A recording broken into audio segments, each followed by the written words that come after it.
ஒரு ஆணுக்கு இவ்வளோ பெரிய அநீதியா? பெங்களூர்ல நடந்த தற்கொலை, நடுங்கி போன பீகார். அப்பாவி ஆண்மகன் அதுல் தற்கொலை. இந்த தற்கொலைக்கு பின்னாடி உள்ள சில திடுக்கிடும் தகவல் தான் நம்ம இந்த வீடியோல பார்க்க போறோம். நான் உங்க தேவ் டேனியல். வாங்க வீடியோக்குள்ள போலாம். தற்கொலை பண்ணிக்கிட்ட அதுல் பெங்களூர்ல ஐடி ஃபீல்ட்ல நல்ல பொசிஷன்ல வேலை பார்த்துக்கிட்டு இருந்த மனுஷன். இவருக்கும் பீகாரை சேர்ந்த நிக்கிதான்றவங்களுக்கும் 2019 திருமணம் நடக்கு. இவங்களுக்கு ஒரு அழகான ஆண் குழந்தையும் இருக்குங்க. வழக்கம் போல அந்த இல்லற வாழ்க்கையில சில மன கஷ்டங்கள் ஏற்பட்டதுனால 2 பேரும் குடும்ப நல நீதிமன்றத்தில் விவாகரத்துக்காக வழக்கு தொடர்றாங்க. அவங்க நினைச்ச மாதிரியே விவாகரத்தும் கிடைச்சிட்டு இருந்தும் இதுல ஒரு அதிர்ச்சிகரமான விஷயம் என்னன்னா, இதை மீறி அவர் ஏன் தற்கொலை பண்ணிக்கிட்டாரு? இல்லற வாழ்க்கையிலேருந்து விடுதலை கேட்ட அந்த அப்பாவி மனுஷன் இன்னைக்கு உலகத்தை விட்டு விடைபெற்றுட்டாரு. இதோட பின்னணி என்ன? எல்லாமே ஒரு பெண் வன்கொடுமை தான். என்னடா இவன் இப்படி சொல்றான் அப்படின்னு யாரும் தப்பா நினைக்க வேண்டாம். ஆணா இருக்கட்டும் பெண்ணா இருக்கட்டும், தப்போ அநீதியோ அது யாரு செஞ்சாலும் வன்கொடுமை தான். இவர் மேல விவாகரத்து வழக்கு தவிர பல பொய் குற்றச்சாட்டுகள், பொய் வழக்குகள் நிக்கிதா தரப்புல இருந்தும் அவங்களுடைய குடும்பத்தார் தரப்புல இருந்தும் வேணுமனே திணிக்கப்பட்டிருக்கு. ஒரு குடும்பமே சேர்ந்து ஃபோர்ஜரி பண்ணி இவரை மாட்டி விட ட்ரை பண்ணிருக்காங்க அப்படின்னு இவர் எவ்வளவோ எடுத்து சொல்லியும் நம்ப வைக்க முயற்சி பண்ணியும் யாருமே அதை பத்தி கேட்கல, கண்டுக்கல. நீதிமன்றமே கைவிட்டுட்டு கடைசி அந்த வருத்தம் தாளாம தனக்கான நீதியும் கிடைக்கலையே அப்படின்ற ஒரு வருத்தத்துல இவரு தன்னுடைய உயிரை மாய்த்து கொண்டாருங்க. அவரு தற்கொலை பண்றதுக்கு முன்னாடி கிட்டத்தட்ட ஒரு 80 நிமிஷ வீடியோ ரெக்கார்டா பதிவு பண்ணிருக்காரு. அதுல மனுஷன் என்ன பேசிருக்காருன்னு பாத்துக்கிட்டீங்கன்னா, என்னுடைய இந்த தற்கொலைக்கான காரணம், அது மட்டும் இல்லாம இதன் பின்னணியில யாரெல்லாம் இருக்காங்க அதை மென்ஷன் பண்ணிருக்காரு. அது காணாதுன்னு 24 பக்க லெட்டர்லயும் சில காரணங்களை அவர் தன் கைப்பட எழுதியிருக்காரு. சிலதை டாக்குமெண்டாவும் டைப் பண்ணி வச்சிருக்காருங்க. இந்த 2லையுமே அவர் எதை குறிப்பிட்டிருக்காருன்னு பார்த்துக்கிட்டிங்கன்னா, தான் அனுபவித்த கொடுமை, அவஸ்தை, அது மட்டும் இல்லாமல் தன் மேலே சுமத்தப்பட்ட இந்த குற்றச்சாட்டு, பொய் வழக்கு, இதுக்கான காரணம் அந்த பெண்ணு மட்டும் இல்லை, அவங்களுடைய குடும்பத்தாரும் சேர்ந்து தான், அவங்களுடைய பணத்தாசையால் தான் என்னை இப்படி மாட்ட வச்சு பிளான் போட்டிருக்காங்க அப்படின்னு மென்ஷன் பண்ணிருக்காரு. கடைசியாக என்ன பண்ணிருக்காருன்னு பார்த்துக்கிட்டிங்கன்னா, ஒரு பிளக் கார்டில் என்ன எழுதியிருக்காருன்னா, ஜஸ்டிஸ் ஃபார் டியூ அப்படின்னு மென்ஷன் பண்ணிருக்காரு. லாஸ்ட்டாக அவர் சொன்னதாங்க பெரிய ட்விஸ்ட்டு. எக்ஸ் தளத்தில் டைரக்டாக அவர் யார் அதை டேக் பண்ணிருக்காரு, அமெரிக்க அதிபர் டொனால்ட் ட்ரம்ப்பையும் எக்ஸ் தளத்தோட ஓனர் எலான் மஸ்க், இவங்க 2 பேரும் டேக் பண்ணி, அது மட்டும் இல்லாமல் அதில் இந்த வீடியோட லிங்கையும் போட்டிருக்காரு. என்ன சொல்லிருக்காருன்னா, இந்தியாவில் ஆண்களுக்கு எதிராக சட்ட ரீதியான, நல்ல கேட்டுக்கோங்க மக்களே, சட்ட ரீதியான இனப்படுகொலை நடந்துகிட்டு இருக்கு. இந்தியாவில் உள்ள பல லட்சம் ஆண்களை நீங்க தான் காப்பாற்றணும். இந்தியாவில் கருத்து சுதந்திரம் இப்போ பழைய மாதிரி இல்லை, அதை மீண்டும் நீங்க தான் கொண்டு வரணும். அநேகமாக இதை பார்க்கும்போது நான் உயிரோட இருக்க மாட்டேன் அப்படின்னு மென்ஷன் பண்ணிருக்காரு. அப்போ எந்த அளவுக்கு இந்த குடும்பத்தாலையும் அந்த பெண்மணியாலையும் அவர் ஒரு வேதனையை அனுபவிச்சிருந்தா அவர் யாரை அட்டாக் பண்றாரு கொஞ்சம் யோசிச்சு பாருங்க மக்களே. சரி மக்களே, இது வரைக்கும் இந்த கேஸை நம்ம மேலோட்டமா பார்த்துக்கிட்டோம். இப்போ அந்த வீடியோலையும் அந்த லெட்டர்லையும் அவர் இன்டெப்தா என்ன டீட்டெயிலிங்காக எழுதிருக்காருன்னு பார்க்கலாம் வாங்க. நம்ம எல்லாம் பார்க்க முடியாது, இந்த கேஸ்க்கு ரெலிவெண்டா எது தேவையோ அதை மட்டும் நம்ம ஷார்ட்டாக பார்த்துக்கலாம். அவர் என்ன சொல்றாருன்னா, நான் இந்த நாட்டோட ஒரு குடிமகன், இந்த நாட்டுக்கு நான் ஒரு டாக்ஸ் பேயர், என்னுடைய டாக்ஸ், அதாவது என்னுடைய வரி பணத்துல தான் நீதிமன்றங்களும் அரசாங்கமும் காவல்துறையும் இயங்குது, அவங்களுக்கு ஊதியமும் கிடைக்குது. அப்படி என்கிட்ட இருந்து வாங்க வேண்டியதை வாங்கிட்டு அவங்க எனக்கு ஃபேவரா நியாயமா நடந்துக்கிட்டாங்கன்னு கேட்டா இல்லை, அது ஒரு கேள்விக்குறிதான். எனக்கான நியாயம் எனக்கு கிடைக்கல. அது மட்டும் இல்லாம ஒரு நீதிமன்ற தரப்புல இருந்து எனக்கு என்ன ஒரு ஆஃபர் பண்றாங்கன்னா, 5 லட்சம், சாரி ஆஃபர்னு சொல்ல முடியாது, டிமாண்ட் பண்றாங்க. 5 லட்சம் நீ கொடுத்தனா உனக்கு ஃபேவரா நாங்கள் இந்த கேஸை முடிச்சு தரோம் அப்படின்னு யாரு கேட்குறா? ஒரு ஜட்ஜு, நல்ல நோட் பண்ணுங்க மக்கள், ஒரு ஜட்ஜு கேட்குறாங்க. அவர் வருத்தமா சொல்றாரு, என்னுடைய வரி பணத்தையே வாங்கிட்டு என்கிட்ட 5 லட்சம் காசு வேற கேட்குறாங்க. இது எப்படிதமா இருக்கு? அவர் எப்படி இதை ஒரு ஃபார்ம் பண்றாருன்னா, ஒரு சைக்கிள் மாதிரி இது ஃபார்ம் ஆகுது. நான் சம்பாதிக்கிறேன், அரசாங்கத்துக்கு வரி கொடுக்க, ஆனால் அரசாங்கம் எனக்கு ஃபேவரா நியாயம் பண்ணலை, அதுக்கு பதிலாக என்கிட்ட இருந்தா காசை பிடுங்க பார்க்குறாங்க. அதே மாதிரி நான் சம்பாதிக்கிறேன், என் சம்பாத்தியத்தை என் பொண்டாட்டிக்கு நான் ஆசையாக செலவு பண்ணுறேன், ஆனால் அவங்களும் எனக்கு இணக்கமாக நடங்கலை, எனக்கு எதிராக கேஸ் போட்டு என்கிட்ட இருந்து காசை பிடுங்க தான் பார்க்குறாங்க. ஸோ மொத்தத்தை நான் உயிரோடு இருக்க போய் தானே இதெல்லாம் பண்ணுறீங்க, நான் இறந்து போயிட்டா என்ன பண்ணுவீங்க, அதனால தான் இப்படி ஒரு முடிவு வந்தேன்னு சொல்கிறாரு. அது மட்டும் இல்லாமல் நிக்கிதாவும் அவங்களோட குடும்பத்தாரும் என்ன மட்டும் இல்லை, வயசான என்னுடைய அம்மாவும் அப்பாவையும் ரொம்ப டார்ச்சர் பண்ணிருக்காங்க அப்படின்னு சொல்கிறாரு. என்னுடைய குழந்தையுடைய பராமரிப்புக்கு இந்த கோர்ட் டிசைடட் அமௌண்ட் இருக்கும், கிட்டத்தட்ட ஜீவனாம்சம் மாதிரி தான். அந்த கோர்ட் டிசைடட் அமௌண்ட்டை நான் கொடுக்க தான் செய்கிறேன். ஆனால் நிக்கிதா தரப்புலேருந்து அந்த அமௌண்ட்டுக்கு மேலே அதிகமாக அவங்க எக்ஸ்பெக்ட் பண்ணி நீ ரொம்ப டார்ச்சர் பண்ணாங்க. அவங்க கேட்ட அந்த தொகையை என்னால் கொடுக்க முடியாதுன்ற பட்சத்தில் அவங்க என்ன பண்ணுறாங்கன்னா என் மேலே பொய் வழக்கு போடுறாங்க, பொய் கேஸ் போடுறாங்க. எப்படியாவது அவங்களோட இன்டென்ஷன் வந்து என்கிட்ட காசை பிடுங்கணும் அப்படின்னு தான் இருக்குது அப்படின்னு. ஸோ இது பார்க்க எப்படி இருக்குன்னா, என்னுடைய பணத்தையே எனக்கு எதிராக ஒரு ஆயுதமாக திருப்பி விடுறாங்கன்னு சொல்லியிருக்காரு. அவர் எதை மீன் பண்ணி சொல்லிருப்பாருன்னா, இவங்க அந்த காசை வாங்குறாங்கல்ல, அந்த ஜீவனாம்சம் காசை, அதை ஆக்சுவலி இந்த குழந்தையோட பராமரிப்புக்கு தான் அவங்க பார்க்கணும். ஆனால் அவங்க அப்படி பண்ணலை. அந்த காசையே வக்கீல்களுக்கும் நீதிமன்றத்துக்கும் லஞ்சமாக கொடுத்து எனக்கு எதிராக இவங்க வழக்கு பதிவு பண்ணுறாங்க அப்படின்னு ரொம்ப உருக்கமாக பதிவு பண்ணிருக்காருங்க. இதோட மட்டுமே விட்டாங்க, ஜீவனாம்சமா எவ்வளோ பெரிய தொகைதமாக கேட்டிருக்காங்க, 3 கோடி ரூபாங்க. இது ஜீவனாம்சமா இல்லை அத்துலுடைய ஜீவனி எடுக்க போகிற அம்சமான்னு தெரியல. ஏன்னா அப்படி தான் கேட்க தோணுதுங்க. ஒரு 4 வயசு குழந்தைய மாதம் பராமரிக்க ஒரு மாதத்துக்கு எவ்வளோங்க செலவாகும்? மிஞ்சி போனால் நார்மலாக பார்த்தா 10,000 ஆகுமா? லக்ஸரியாக கவனிச்சுக்கிட்டாலுமே 50,000 ஆகுமா? இவங்க கொஞ்சம் கூட மனசாட்சி இல்லாமல் 4 லட்சம் ரூபா அத்துல்கிட்ட டிமாண்ட் வச்சுருக்காங்க. அது மட்டும் இல்லாமல் அவர் பெத்த குழந்தைய அவர் ஒரு முறை சந்திக்கிறதுக்கு கூட 30 லட்ச ரூபா டிமாண்ட் வச்சுருக்காங்க. ஒரு குழந்தைய தத்தெடுக்கிறதுக்கு கூட இந்த காலத்தில் அவ்வளோ செலவாகாது. அவங்க கொஞ்சம் கூட ஈவரக்கம் இல்லாமல் 30 லட்ச ரூபா கேட்டிருக்காங்க. இது எப்படி தான் இருக்கு?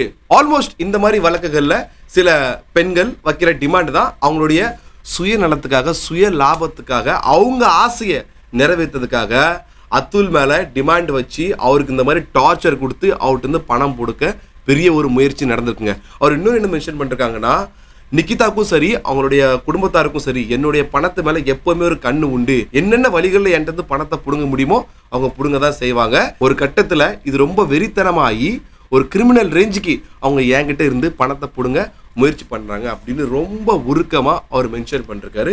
இது வரைக்கும் நம்ம பார்த்த விஷயங்களை வச்சு நீங்கள் ஒன்று கவனிச்சிருப்பீங்க, ஆல்மோஸ்ட் அந்த அத்துல் வந்து ஒரு அப்பாவி தான், அவர் மேலே தப்பு கிடையாது. தப்பு யார் சைடில் இருக்குது, அதுக்கான காரணம் என்னது நீங்கள் புரிஞ்சிருப்பீங்க. அடுத்ததாக அத்துல் சைட்லேருந்து அவருடைய உறவினர்கள், அவருடைய ஃப்ரெண்ட்ஸ், அந்த பெண்மணியை பற்றியும் அத்துடைய வாழ்க்கையை பற்றியும் அவங்க என்ன ஷேர் பண்ணிருக்காங்க, அது இந்த கேஸ் கூட எப்படி லிங்க் ஆகுதுன்றத வாங்க பார்க்கலாம். முதல்ல அத்துடைய அப்பா அவர் என்ன சொல்கிறாருன்னு பார்த்துக்கிட்டிங்கன்னா, என்னுடைய மகன் ஒரு கேஸ்க்காக பெங்களூர்லேருந்து ஜான்பூருக்கு இதுவரை மொத்தமாக 40 முறை அப் அண்ட் டவுன் பண்ணியிருக்கான். அதில் அந்த விவாகரத்து கேஸுக்கு அவன் போனது என்னமோ 2-3 வாட்டி தான் இருக்கும். ஆனால் மிச்சம் எல்லா வாட்டியும் அவன் போனது எதுக்குன்னு பார்த்துக்கிட்டிங்கன்னா, நிக்கிதா தரப்புலேருந்து வைக்கப்பட்ட அந்த பொய் வழக்கு, பொய் குற்றச்சாட்டை சந்திக்க மட்டுமே என் மகன் இத்தனை வாட்டி போயிருக்கேன் அப்படின்னு சொல்லியிருக்காரு. அது மட்டும் இல்லாமல் என் மகன் தற்கொலை பண்ணிட்டான் அப்படின்னு நான் கேள்விப்பட்ட உடனே என்னுடைய சந்தேகம் வேறு எங்கேயும் திரும்பலை, நிக்கிதா மேலே மட்டும்தான் திரும்பிச்சு. அவள் தான் என்னுடைய மகனுடைய சாவுக்கு காரணமாக இருக்கணும்னு நான் கணிச்சேன் அப்படின்னு அவரும் ரொம்ப உருக்கமாக அவருடைய வேதனையை பதிவு பண்ணிருக்காரு. அடுத்ததா ஜாக்சன், இவர் வந்து ரொம்ப க்ளோஸ் ஃப்ரெண்டு நம்ம அத்துலுக்கு. அவர் என்ன சொல்கிறான்னு பார்த்துக்கிட்டிங்கன்னா, நிக்கிதா வந்து ரொம்ப ஒரு வேர்ஸ்டான லேடி, அவங்க கேரக்டர் வந்து சரி கிடையாது. இதை பற்றி அடிக்கடி என்னுடைய நண்பன் என்கிட்ட புலம்பி அழுதுருக்கான். இவரால் நான் ரொம்ப கடனாளி ஆகிட்டேன், எனக்கு ரொம்ப ஸ்ட்ரெஸ்ஸாக இருக்குன்னு அவனுடைய துக்கத்தை என்கிட்ட பகிர்ந்துருக்கான். அது மட்டும் இல்லாமல் இந்தியாவோட சிஸ்டம் ஆண்களுக்கானதான் இல்லை, இது ரொம்ப எனக்கு வேதனை அளிக்கு, நான் என்ன பண்ண போகிறேன்னு எனக்கே தெரில, அவங்க கொஞ்ச நாளாக ஒரு நிலையிலே இல்லை அப்படின்னு அவரோட ஸ்டேட்மெண்ட் சொல்லியிருக்காரு. இப்போது நம்ம எல்லாத்தையும் பார்த்துட்டோம், அவங்க எப்படி பணம் பிடுங்க முயற்சி பண்ணாங்க, இவர் எப்படி தற்கொலை பண்ணார், ஆல்மோஸ்ட் நம்ம இந்த வீடியோட எண்டுக்கே வந்துட்டோம். ஆனால் ஒரு விஷயம் நம்ம யாருமே யோசிக்கலை, இந்த விவாகரத்துக்கான ஆரம்ப புள்ளியாக என்ன இருந்தது அதையும் கொஞ்சம் நம்ம அனலைஸ் பண்ணி பார்க்கும்போது என்ன தெரிய வந்திருக்குன்னா, அதை வேற நீங்கள் கேட்டிங்கன்னா நீங்கள் ரொம்ப டென்ஷன் ஆகிடுவீங்க மக்களே. என்ன தெரியுமா, கொரோனா காலகட்டத்தில் தன்னுடைய மனைவிக்கு மருந்து வாங்கி கொடுத்து அந்த மருந்தை சாப்பிட சொல்லி அத்துல் கட்டாயப்படுத்திருக்காரு. இது எந்த ஒரு கணவர் இல்லை, எந்த ஒரு உறவு முறையிலும் யாருமே அக்கறையாக கொஞ்சம் கட்டாயப்படுத்த செய்வாங்க. அது அவங்களுக்கு பிடிக்கலையாமா, அது கோவம் வந்துட்டான். இதுதான் ஆரம்ப புள்ளியாக இருந்திருக்கு.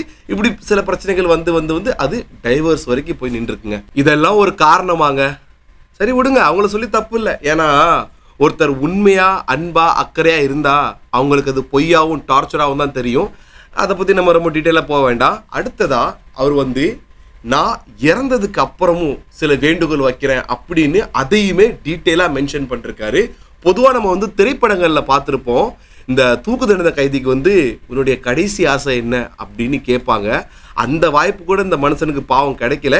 இறந்ததுக்கு அப்புறமாவது என்னுடைய ஆசைகள் இது இருக்குது, இதையாவது இந்த அரசாங்கம் செயல்படுத்துமா அப்படின்னு அவர் சில லிஸ்ட்டை சொல்லியிருக்காரு. அதில் என்ன சொல்கிறாருன்னு பார்த்துக்கிட்டிங்கன்னா, இந்த வழக்கை இம்மீடியேட்டாக கர்நாடகாவில் உள்ள பெங்களூருக்கு மாற்றணும். அது மட்டும் இல்லாமல் இதனுடைய ஜட்ஜ்மெண்ட், இந்த வழக்கு விசாரணையை மக்களுக்கு லைவ் டெலிகாஸ்ட் பண்ணணும் அப்படின்னு சொல்லியிருக்காரு. இதை எந்த இன்டென்ஷனில் அவர் சொல்லிருக்கலான்னு பார்த்தீங்கன்னா, ரீசெண்டாக நீங்கள் எல்லாரும் கேள்விப்பட்டிருப்பீங்க, ரீசன் சொல்ல முடியாது, ஒரு சில மாதங்களுக்கு முன்னாடி இதே மாதிரி ஒரு டிவோர்ஸ் கேஸ் வந்தது. இதே மாதிரி ஜீவனாம்சம் கேட்டு ஒரு பெண்மணி அவங்களுடைய வழக்கறிஞர் மாதம் 6 லட்சம் ரூபா கேட்டிருந்தாங்க. அதுக்கு செருப்பால் அடித்த மாதிரி அந்த நீதிபதி ஜட்ஜ்மெண்ட் கொடுத்துருந்தாங்க. என்னன்னா, உன்னுடைய தேவைக்கு நீ தான் சம்பாரிச்சுக்கணும், உன் குழந்தையோட செலவு என்னவோ இவ்வளவுதான் உனக்கு ஜீவனாம்சம் கொடுக்க முடியும் அப்படின்னு அந்த நீதிபதி அம்மா சூப்பரா ஒரு தீர்ப்பை கொடுத்திருந்தாங்க. Please don't tell the court that this is all a person requires. 6,16,300 per month. Does anybody spend this much? A single lady for herself? Oh, if she wants to spend, let her earn, not on the husband. அடுத்ததா என்ன சொல்றாருன்னு பார்த்துக்கிட்டீங்கன்னா, என்னுடைய சடலத்தை பார்க்க கண்டிப்பா என்னுடைய மனைவி நிக்கிதாவையோ இல்லை அவங்களுடைய குடும்பத்தாரையோ அனுமதிக்கவே கூடாது எக்காரணத்தை கொண்டு அப்படி சொல்லியிருக்காரு. இவ்வளவு நான் முயற்சி பண்ணியும் இந்த கேஸில் எனக்கு அகெயின்ஸ்டா எதுவும் ஒரு முடிவு வந்ததுன்னா ஒன்று பண்ணுங்க, என்னுடைய அஸ்தி இருக்குல்ல அந்த கோர்ட் வாசலில் சாக்கடையிலே அதை போட்டுருங்க, அந்த அஸ்தியை கடலெல்லாம் கரைக்க வேண்டாம் அப்படின்னு ரொம்ப வேதனையாக சொல்லியிருக்காரு. லாஸ்ட்டாக ஒரு பெரிய டிமாண்ட் வச்சுருக்காரு, என்னுடைய மகன் நான் இறந்ததுக்கு அப்புறம் நிக்கிதாவோடையோ இல்லை அவங்களோட குடும்பத்தாரோட பராமரிப்பில் இருக்கவே கூடாது, அவங்களுடைய அந்த கெட்ட புத்தி தீய சிந்தனை அவனுக்குள்ளேயும் விதைக்கப்பட்டுரும், அவன் கண்டிப்பாக என்னுடைய பெற்றவங்க வளர்ப்பில் தான் வளரணும் அப்படின்னு ஒரு டிமாண்டை வச்சுருக்காருங்க. சரி, இவ்வளவு ஆயிட்டு இது தொடர்பாக கேஸ் ஃபைல் ஆகாமல் இருந்திருக்கும். கண்டிப்பாக கேஸ் ஃபைல் ஆகிருக்கு நிக்கிதா மேலே. அது மட்டும் இல்லாமல் நிஷா அவருடைய அத்தை, அனுராக் நிக்கிதாவுடைய பிரதர், கடைசியாக சுஷில் நிக்கிதாவுடைய மாமா, இவங்க மேலே என்ன கேஸ் ஃபைல் ஆயிருக்குன்னு பார்த்துக்கிட்டிங்கன்னா செக்ஷன் 108 அபார்ட்மெண்ட் ஆஃப் சூசைட், அதாவது ஒருவர் தற்கொலை செய்வதற்கு காரணமாவோ இல்லை தூண்டுதலாவோ இருக்கக்கூடிய நபர், இந்த ஒரு கேஸு. ரெண்டாவது பார்த்துக்கிட்டிங்கன்னா established joint criminal liability when 2 or more people do it with common intention, அதாவது இதே தற்கொலைக்கான காரணமா ஒருவரோ இல்லை ஒருவரோட சேர்ந்து 2-3 பேரோ ஒரு இன்டென்ஷனா இந்த தப்பை பண்ணிருக்காங்க. ஸோ அப்படிப்பட்ட ஒரு ஆக்டும் இவங்க மேலே பாஞ்சிருக்குங்க. ஸோ மக்களே, நம்ம ஆஸ் யூஷுவல் வீடியோவுடைய எண்ட் கான்க்ளூஷனுக்கு வந்துட்டோம். இந்த கான்க்ளூஷன்ஸை நம்ம சில கீ பாயிண்டர்ஸ் மூலியமாக தான் டிஸ்கஸ் பண்ண போகிறோம். அதில் ஃபர்ஸ்ட் பார்த்துக்கிட்டிங்கன்னா அதிகார துஷ்பிரயோகம். ஏன் ஃபர்ஸ்ட் பாயிண்ட்டே நாங்கள் இதை எடுத்துக்கிட்டோம்னா, இந்த கேஸு முதல்ல ஃபர்ஸ்ட் ஸ்டேஜில் எங்கே இருக்குது, அந்த கோர்ட்டில் இருக்குது. அங்கே நீதிபதி அவர்கள் நியாயத்து பக்கம் செவி சாய்ச்சிருப்பாங்கன்னா, நியாயமான தீர்ப்பு கொடுத்துருப்பாங்கன்னா இந்த கேஸ் அங்கே முடிஞ்சிருக்கும், ஒரு அப்பாவி உயிரும் வீணாக போயிருக்காது. அவங்க அதை தவற விட்டாங்க.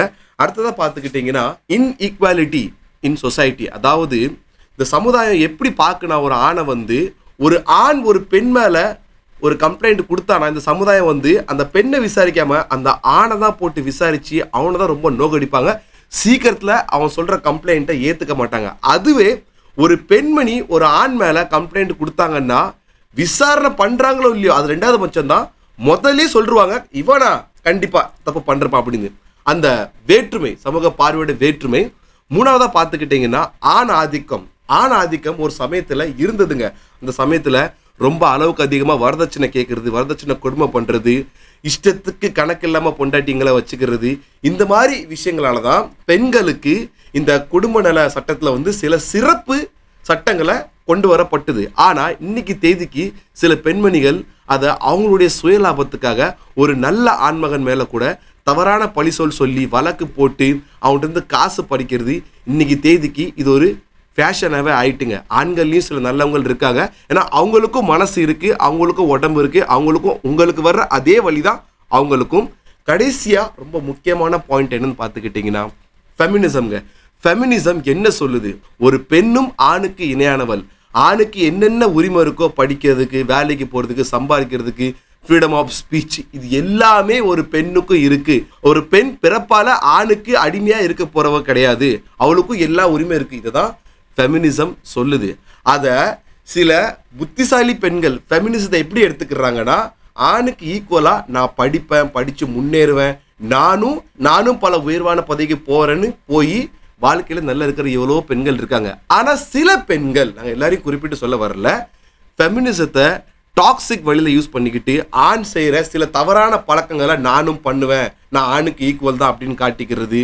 இந்த மாதிரி இப்போ இந்த கேஸில் நம்ம பார்த்துக்கிட்டோம், ஒரு ஆணுக்கு எதிராக அவங்களுக்கு கொடுக்கப்பட்ட அந்த சுதந்திரத்தை, அந்த ஃப்ரீடம் ஆஃப் ஸ்பீச்சை, அந்த லாவை தப்பாக யூஸ் பண்ணி ஒரு ஆணை தப்பாக சித்தரித்து அவங்ககிட்ட இருந்து முடிஞ்ச வரைக்கும் பணத்தை கறக்க முயற்சிக்கிறது, இந்த மாதிரி தப்புகள்லாம் நடந்துட்டு இருக்கு.